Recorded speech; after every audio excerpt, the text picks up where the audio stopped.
In this session, I'm going to show you how to create T-plate connection. You search for the T-plate connection and you find that there is nothing available inside the application and components. But you can also try the other type of connections to create it. Just take a look at this T-plate connection. I used number 11.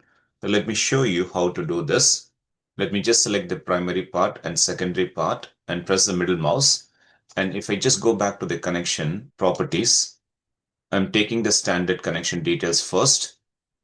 And then if I go to the gusset, let me change this option to the last but one, which will create a T-plate connection. Then go to the gusset bolt and change this option both side welded.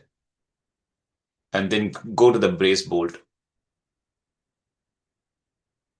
Change the number of bolts. And then if I go back to the picture, enter some offset distance.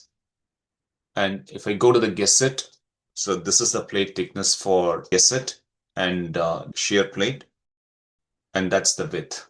Now you can see how easy to create a T-plate connection using bolted gusset.